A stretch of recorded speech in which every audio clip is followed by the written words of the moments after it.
హల్లెలూయా. లూకా సువార్త 2వ అధ్యాయంలో గనక మనం చూసినట్లయితే అక్కడ ఒక మాట ఉంటుంది. దావీదు పట్టణమందు నేడు రక్షకుడు మీ కొరకు పుట్టి ఉన్నాడు, ఈయన ప్రభువైన క్రీస్తు. హల్లెలూయా. ఇదిగో ప్రజలందరికీ కలుగబోవు మహా సంతోషకరమైన సువర్తమానము నేడు నేను మీకు జయించుచున్నాను. అది ఏంటంటే దావీదు పట్టణమందు నేడు రక్షకుడు మీ కొరకు పుట్టి ఉన్నాడు. హల్లెలూయా, హల్లెలూయా. యేసు క్రీస్తు ప్రభువు నరవతారిగా మానవ అవతారం ఎత్తి ఒక మనిషిగా ఈ లోకంలో జన్మించారు. అదే క్రీస్తు జన్మ పండుగ. హల్లెలూయా, హల్లెలూయా. కనుక దేవుని గురించి చాలా చాలా లేఖనాలు రాయబడి ఉన్నాయి అన్నమాట. యెషయా గ్రంథం 7వ అధ్యాయం 14 వచనం కనుక మనం చూస్తే, ఇదిగో ప్రభువు తానే ఒక సూచన మీకు చూపును, కన్యక గర్భవతి అయి కుమారుని కని ఆయనకు ఇమ్మానుయేలును పేరు పెట్టుదు అనెను. హల్లెలూయా. వాక్యం కొరకు చిన్న ప్రార్థన చేద్దాం. తలలు వంచండి. పరమ తండ్రి నీ పరిశుద్ధ నామానికి వినయంగా వందనాలు సమర్పిస్తున్నాం ప్రభు. ఈరోజు మీరు నాతో మాతో మా అందరితో మాట్లాడిపోతున్నందుకు వందనాలయ్యా. నువ్వు గొప్ప దేవుడు నాయన, నువ్వు అద్భుతకరుడు నాయన. అయ్యా, భూలోకంలోనికి మా కొరకు వచ్చిన మహోన్నతుడైన దేవుడు నాయన, మహామహుడకు దేవుడు నాయన, నీకు వందనాలు. మహాదేవుడు మా రక్షకుడుగా ఉన్నందుకు వందనాలయ్యా. ఈరోజు నీ వాక్యం కొరకు నేను నిలబడి ఉండగా మరుగు చేసి మాట్లాడమని యేసయ్య పరిశుద్ధ నామమున అడిగి వేడుకొని పొంది ఉన్నాం మా పరమ తండ్రి. ఆమేన్. హల్లెలూయా, హల్లెలూయా. కొంచెం ఏకాగ్రత దేవుని వాక్యం వైపు ఉంచండి. ఒక కొద్ది నిమిషాలే వాక్యాన్ని నేను చెప్తాను కనుక మీరు చాలా జాగ్రత్తగా వాక్యాన్ని వినాలి. కొన్ని దేవుని వాక్యంలో కనుక మనం చూసినట్టే క్రిస్మస్ అంటే ఏంటో కొన్ని విషయాలు మనం చూద్దాం. ఏమండి, క్రిస్మస్ అంటే ఏంటో ప్రభువు నాకు ఇచ్చిన కొన్ని ఆలోచనలు నేను రాశాను, వాటిని నేను చదువుతున్నాను, జాగ్రత్తగా వినండి. ఓకేనా? క్రిస్మస్ అంటే ఏంటి, బైబిల్ నుంచి కొన్ని విషయాలు మనం నేర్చుకుందాం. దివినేలే లోకాలన్నీ ఏలే రారాజు దరిద్రుడుగా దాసుడిగా జన్మించడం. హల్లెలూయా.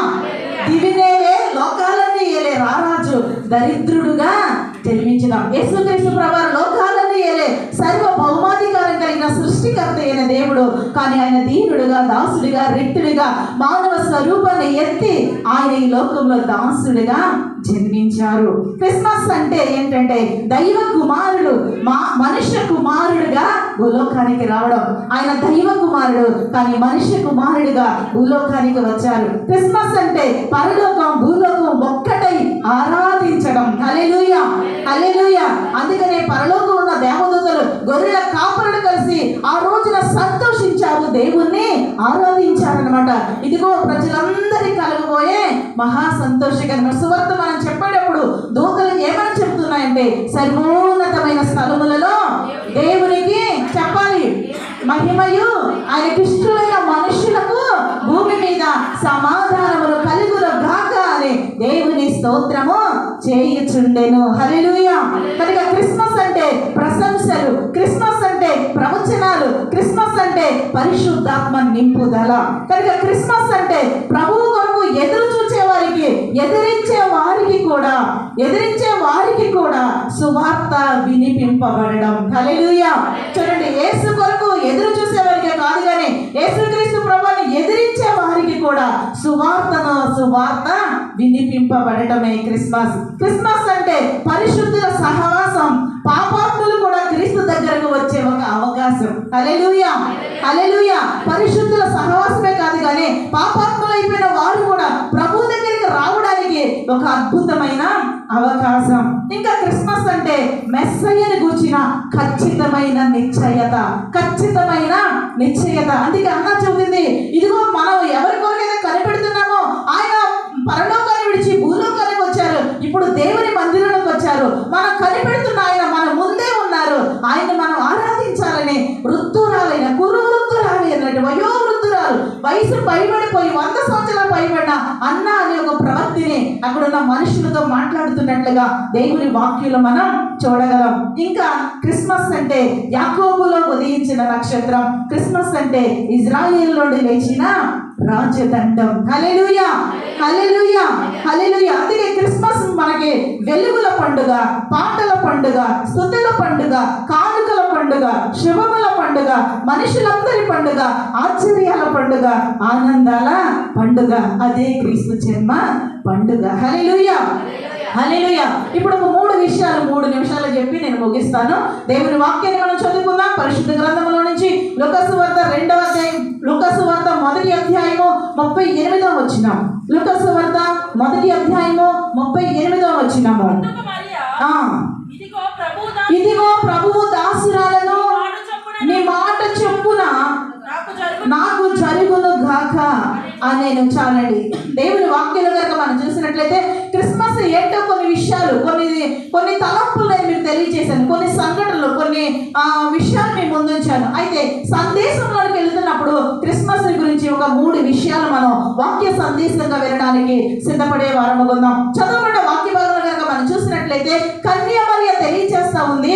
కన్య మరియ దగ్గరకు గాబ్రియేలు దేవదూత వచ్చింది. అమ్మా మరియా నీకు శుభము అని తెలియజేయగానే ఈ శుభవచనం ఏమిటంటే తొందరపడుచుండగా నీవు గర్భవతి కుమారుని కంటావు, ఆయనకు ఇమ్మానుయేలు పేరు పెడతావు, ఆయన రాజ్యం అంతమైందిగా ఉంటుంది, ఆయన యాకోబు వంశస్థులు యుగయుగములు ఏలుతాడు అని చెప్పినప్పుడు ఆమె అంటుంది, నేను పురుషుని ఎరిగని ధరణి ఇది ఎలాగో నాకు జరుగును, పరిశుద్ధాత్మని మీదకి వచ్చును, సర్వోన్నతి శక్తి నిన్ను కమ్ముకొనుడు గనక పుట్టబోవు శిశువు పరిశుద్ధుడే దేవుని కుమారుడు అనబడును. హల్లెలూయా చెప్పాలి. హల్లెలూయా హల్లెలూయా. వెంటనే ఆ మరియ చెబుతుంది, ఏమని చెబుతుందంటే దేవుడు చెప్పిన ఏ మాట నిరర్ధకము కాలేదు అని దేవదూత చెప్పినప్పుడు మరి అంటున్న మాట, అందుకు మరియా ఇదిగో ప్రభువు దాసురాలను నీ మాట చొప్పున నాకు జరుగును గాక. హల్లెలూయా. కనుక క్రిస్మస్ అంటే ఏంటంటే దేవుని మాట వినడం. హల్లెలూయా. క్రిస్మస్ అంటే దేవుని మాట వినటం అని దేవుని వాక్యం మనకు తెలియజేస్తూ ఉందన్నమాట. కనుక మాట వినడం చాలా శ్రేష్టం. కొన్ని సందర్భాల్లో మనకు డబ్బులు ఉంటాయి, మనకు ఆస్తి ఉంటుంది, మనకు అందం ఉంటుంది, మనకు ఉద్యోగం ఉంటుంది, మనకు చాలా పెద్ద ఇల్లు ఉంటుంది, బంధువర్గం ఉంటుంది, మనల్ని ఆదరించేవారు, మనతో మంచిగా మాట్లాడేవాళ్ళు ఉంటారు. కానీ మన ఇంట్లో ఎవరో మాట వినని వారు ఉంటారు. మన హృదయాన్ని గలిబిలి చేసే వాళ్ళు ఎవరో ఉంటారు. ఆ కుటుంబాన్ని చిందరవందరగా చేయడానికి మాట వినకుండా తిరుగుబడేవారు ఎవరో ఉంటారు. వారి వలన మనం చాలా అశాంతికి గురవుతాం, చాలా నెమ్మదితనానికి గురవుతూ ఉంటాం. కనుక దేవుని వాక్యం మనం తెలియజేస్తుంది క్రిస్మస్ అంటే దేవుని మాట వినడం. వినాలి దేవుని మాట. చెప్పండి, దేవుని మాట. దేవుని మాట. క్రిస్మస్ అంటే గట్టిగా చెప్పాలి, క్రిస్మస్ అంటే దేవుని మాట వినడం. సమూయేలు మొదటి గ్రంథము 15వ అధ్యాయం 22వ వచనాన్ని మనం చదివినట్లయితే, సమూయేలు మొదటి గ్రంథము 15వ అధ్యాయము 22వ వచనాన్ని కనుక మనం చూసినట్లయితే, బలులు అర్పించుట కంటే ఆజ్ఞను గైకొనుటయు, పొట్టేళ్ల క్రొవ్వు అర్పించుట కంటే మాట వినుటయు శ్రేష్టము. చాలండి. మాట వినడం ఏంటి? మాట వినడం శ్రేష్టం. కనుక క్రిస్మస్ అంటే చాలా విషయాలు మనం విన్నాము. అయితే క్రిస్మస్ అంటే సందేశంగా ఈరోజు నీతో నాతో ప్రభు ఏం చెప్తున్నారంటే దేవుని మాట వినడం. హల్లెలూయా. మరియకు కూడా చాలా అనుమానాలు వచ్చినాయి. నేను పురుషుని ఎరిగిన నాకు ఎలా జరుగుతుంది? అప్పటికే మరియకు ప్రదానం చేయబడింది కానీ వివాహము కాలేదు. కానీ ఆమె పరిశుద్ధురాలుగా ఉంది, పవిత్రురాలుగా ఉంది. ఆ చెడ్డ తలంపులు, చెడ్డ ఆలోచనలు, చెడ్డ హృదయం లేకుండా ఉంది. దేవునికి అంగీకృతంగా ఆమె హృదయం ఉంది. కనుక ఆనాడు హవ్వ ద్వారా వచ్చినటువంటి స్త్రీలందరూ కలిగిన అపకీర్తిని దేవుడు తొలగించి వేయడానికి కన్య మరియను ఏర్పాటు చేసుకున్నారు. హల్లెలూయా హల్లెలూయా. కనుక మరియ ద్వారా స్త్రీ జాతికి గౌరవం అనేది పెరిగింది. హల్లెలూయా. కనుక ఈరోజు మరియమ్మ, మేరీ అనే పేర్లు కలిగిన వారిని బట్టి దేవునికి మహిమ కలుగును గాక. హల్లెలూయా. కనుక మరియ దేవుని మాట విన్నది. క్రిస్మస్ అంటే దేవుని మాట వినడం. కొన్ని సందర్భాలు సాతానుడు ఏదో మన చెవుల్లో గుసగుసలాడుతూ ఉంటాడు. సాతానుడు ఏదో తప్పుడు మార్గంలో నడవమని మనకు చెప్తూ ఉంటాడు. కానీ వాడి మాటను మనం వినకూడదు. హల్లెలూయా హల్లెలూయా. కనుక దేవుని మాట వినడమే క్రిస్మస్ అని దేవుని వాక్యం మనకు తెలియజేస్తా ఉంది. రెండవదిగా క్రిస్మస్ అంటే మత్తయి సువార్త 2వ అధ్యాయము 12వ వచనము. మత్తయి సువార్త 2వ అధ్యాయము 12వ వచనము చదవాలి.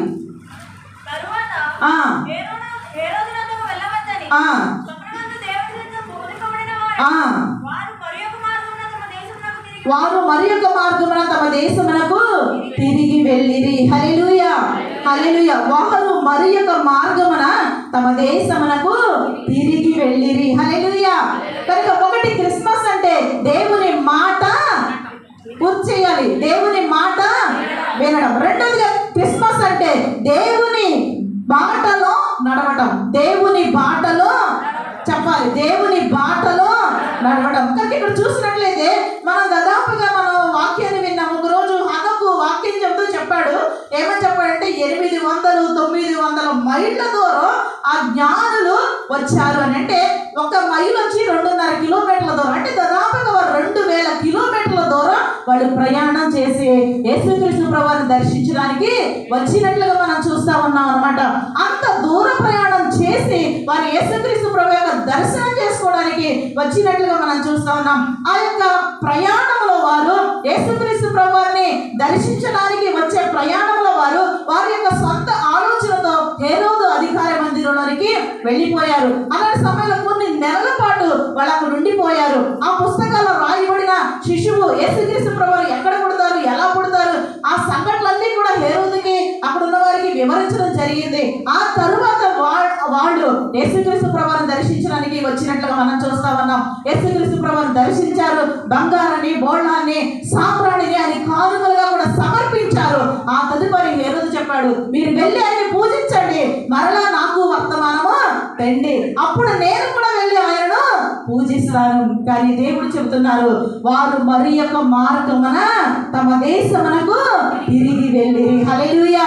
కనుక క్రిస్మస్ అంటే ఏమిటి అంటే దేవుని బాటలో నడవటం. హల్లెలూయా, హల్లెలూయా. యేసుక్రీస్తు ప్రభువుకి దగ్గరికి రాకముందు మన బ్రతుకులో త్రాగుడు, మన బ్రతుకులో వ్యభిచారం, మన బ్రతుకులో దొంగతనం, మన బ్రతుకులో అవిధేయత, మన బ్రతుకులలో లేకపోతే లేమి, మన బ్రతుకులో ఇతరులకు ఇబ్బందికరమైన మాటలు ఏమైనా ఉండొచ్చు. కానీ ప్రభు దగ్గరికి వచ్చి ఆయనకి మనం సమర్పించుకున్న తర్వాత మన రూటు వేరుగా ఉండాలి, మన బాట వేరుగా ఉండాలి, మన పయనం వేరుగా ఉండాలి. అలా ఉండకపోతే యేసుక్రీస్తు నామం నీ వలన అవమానింపబడుతుంది.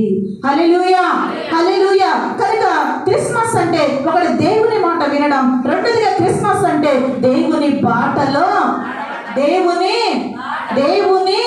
బాటలో నడవటం అని దేవుని వాక్యం మనకు తెలియచేస్తా ఉంది. మత్తయి సువార్త 2వ అధ్యాయంలోనే 19-21 గనక మనం చూసినట్లయితే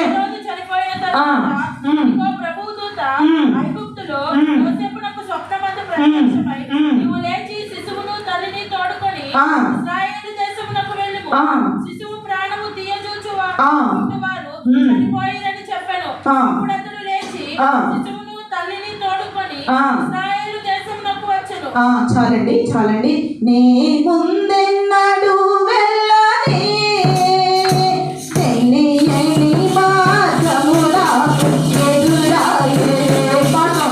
ముందెన్నడు వెళ్ళని తెలియని మార్గములకు ఎదురాయే. సాగిపో నా సన్నిధి తోడు కావచ్చునైనా. సాగిపో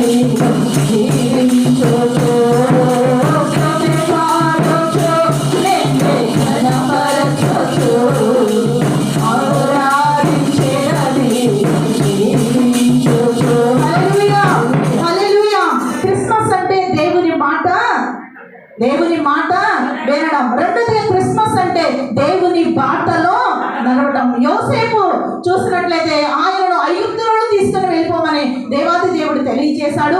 ఆ తర్వాత హేరోదు చనిపోయాడు. ఇక్కడ ప్రాబ్లం లేదు, సమస్య లేదు కనుక మరలా నువ్వు ఇస్రాయేల్ దేశంలోనికి వెళ్ళమని దేవాది దేవుడు చెప్పినప్పుడు వచ్చినప్పుడు ఆ యొక్క యోసేపు మరియను శిశువును తీసుకొని మరలా ఆయన ఆ యొక్క ఇజ్రాయేల్ దేశానికి వచ్చారు. ఆ ఇజ్రాయేల్ దేశంలో గలిలయలోని నజరేత్ అనే ప్రాంతంలో ఆయన శిశువును తీసుకొని వెళ్ళి అక్కడ కాపురం ఉన్నట్లుగా మనం చూస్తాం. అందుకని యేసుక్రీస్తు ప్రభువారు నజరేయుడు. హల్లెలూయా, హల్లెలూయా.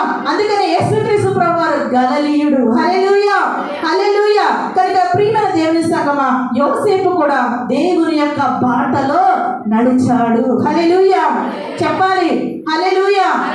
కనుక దేవుని వాక్యం తెలియజేస్తుంది. రోమీయులకు రాసిన పత్రిక 8:14 కనుక చూసినట్లయితే దేవుని ఆత్మ చేత ఎందరూ నడిపింపబడుదురు. రోమ 8:14 వారందరూ దేవుని కుమారులు అనబడుదురు. దేవుని ఆత్మ చేత ఎందరూ నడిపింపబడతారో వారందరూ దేవుని కుమారులు అనబడతారు. హల్లెలూయా.